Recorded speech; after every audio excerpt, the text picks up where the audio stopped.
A 1 million gallon trout pond that I built with lots of help about 12 years ago. Well, you asked for it. When I did the last video showing you the pump shed with the Mostis, you asked, hey, I want to take a look at that pond you talked about that you showed us all those pumps. So if you want to see the pumps and stuff and what runs this whole pond, then take a look at that last video. But this pond at its longest is about 220 feet long.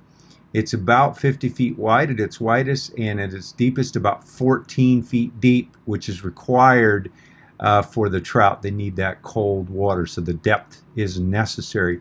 This was a lot of fun to build. There was a lot to it. I learned a lot. I've built many ponds, but this one is by far the biggest. So we'll dive in and take a look and see what you think. Hey, and if you like these videos, be sure to give me a thumbs up, subscribe, and most important, share the channel with others. And if you want to get more information or some of my workbench plans, you can find them at www.thesmartwoodshop.com.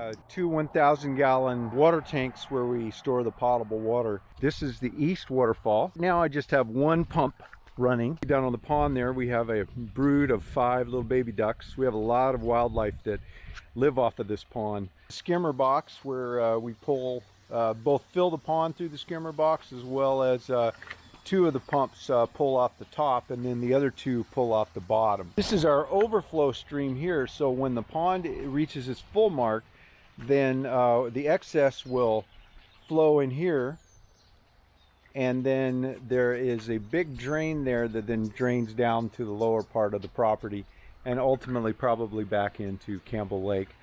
So it's water that would have gone there anyway. It's water out of the ground, and so it's a really nice system. Obviously the goal is not to have this overflow going very much, because we don't want to waste pumping water in that we're just going to flow back out. So there's the East Waterfall. Right now just one pump is running. When the second one is running, it would be flowing even more. But I love the sound of it. See that we've got the aerators bubbling. There's I think about 60 trout in the pond. The pond is about 220 feet long and about 50 feet wide and about 14 feet deep, so it stays nice and cold for the fish. And this rock that we put on here, this is the fly fishing rock. These fish are a lot of fun. You can fish, fly fish, or whatever kind of fish you like, fishing, you know, fishing style you like, but you can toss your line in, of course, barbless hook, because they're kind of pets, so they're a little fun to catch, but then put them back in. And this is we've got a young hatch in here now that we just had it restocked.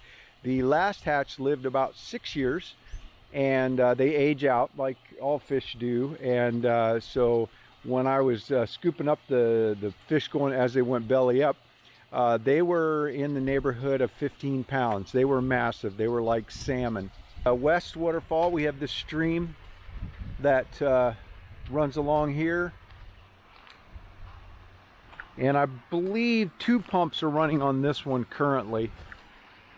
There's two upper ponds. There's the upper pond that fills at the top there and overflows into this lower pond and then goes down the stream.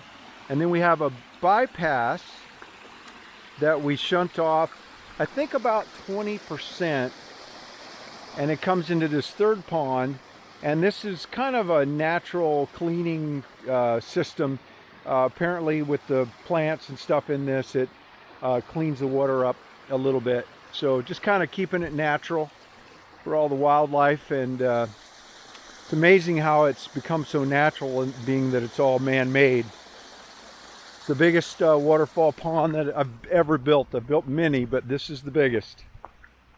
And I say we collectively. Obviously, I hired experts to come in and do, you know, some people to dig, other people to place rocks and the liner, all of that Well, thanks stuff. for taking the time to watch. I hope you've enjoyed this video. Have a great day.